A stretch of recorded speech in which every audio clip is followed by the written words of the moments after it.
I was part of the outreach team, and so I did a lot of administrative work more than clinical. I didn't really do much clinical work, even though that's what my main area was. We would go to homeless shelters, and then we would try to find vets, and then get them off the streets. Get them connected with the VA Health Administration, get them set up for health services, and then disability services through the Benefits Administration, which that's who I was under. And then we would also connect them with community resources, and then we have Veterans Court on Mondays.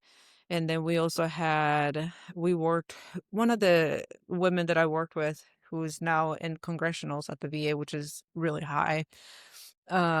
She worked with survivors of military sexual trauma.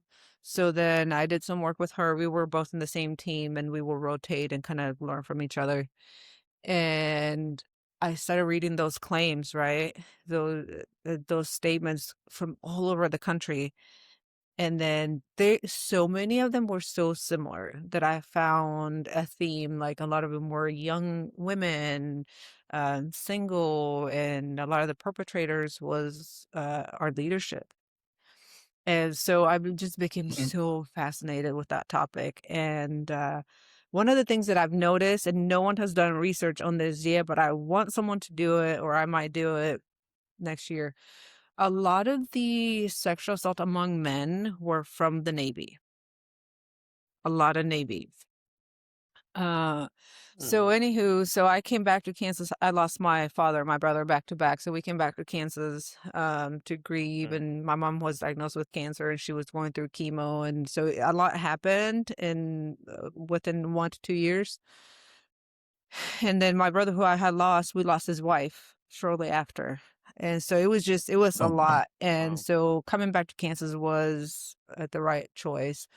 Um, and so I was working for a nonprofit for the state of Kansas. I was in adoptions. And I remember thinking, I really like the work I do. I love helping people, but it's just not my thing. Like, the veteran population was still my thing, and I was still helping them on the side with claims and stuff. And I had applied Mhm. to become an accredited agent, which took years to get that certification. And I had a horrible day in the field, and I just came home and I was like, why am I doing something that I'm not passionate about? So I had heard about Right. this PhD program. It was perfect. It was in Texas, where I was born. It was in San Antonio, Texas, and it was at a Catholic school. It was a Catholic university, and so I'm Catholic, and I always wanted to go to Catholic school, but my parents couldn't afford it. So, and with the Purple Heart, you get a lot of school benefits too. And I was like, I mean, it's just there. Why not go for it? And Right. so the topic was going to be military sexual trauma. I had seen it throughout my time in the military. I don't know about you guys, but deployment was the worst. Deployment was the worst. Yeah. We've I actually have a golf episode coming out in March, and they share a little bit about a girl who was almost or she was stabbed multiple times Yeah. on base and stuff like that. Like, yeah, it's crazy. It's crazy um what happens. And I mean, I was, so disconnected from it, so you don't hear it all about it, but, like, yeah, the stuff you do hear, you're like, "Geez, that's, like, happening right now?" Well, and another connection between all three of us, just to kind of show how small the military really is James deployed with the unit that Carol ended up going to. And so when we all met for the first time, they actually already knew a bunch of the Yes. same people because it was the Yeah, same unit. and So you actually heard a bunch of stories about me, or m mainly yeah, one yeah. story just a bunch of Which we times. didn't know about. Yeah, you So didn't yeah, know it let's was me. so let's go back a little bit here, Carol, because I know I mean, I don't want to ever stop you because everything that you say has just got so much weight to it, and there's a Yeah. lot of depth to everything. So you had mentioned back all the way too about the PTSD thing, and I think going back and talking about your deployment and kind of like going into that, the deployment, and then coming out of it. will give a lot more context too to kind of like why it is that you found so much enjoyment in that sector of, military mental health and PTSD and sexual trauma and all that kind of stuff.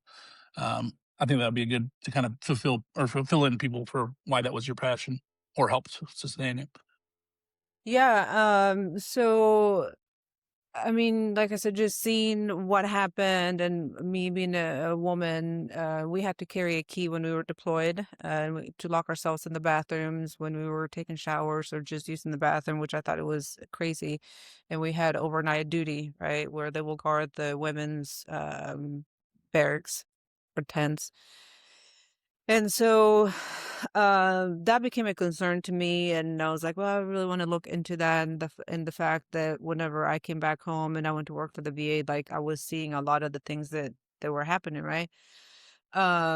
Another thing was when we first arrived to Iraq, I remember, I think it was the major or somewhere, it was a high ranking officer, commissioned officer, who was raped.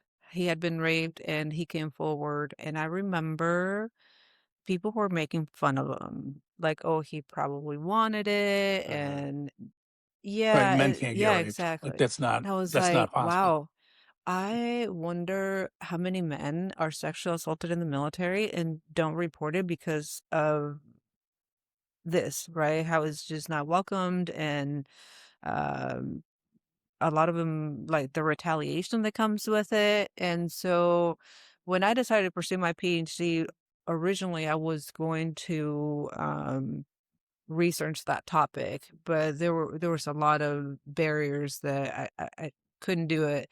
And so when I was interviewing committee members in my chair for the dissertation, I kind of looked at everyone, like what their specialties was, and then I found one. She was a clinical social worker outside of a base.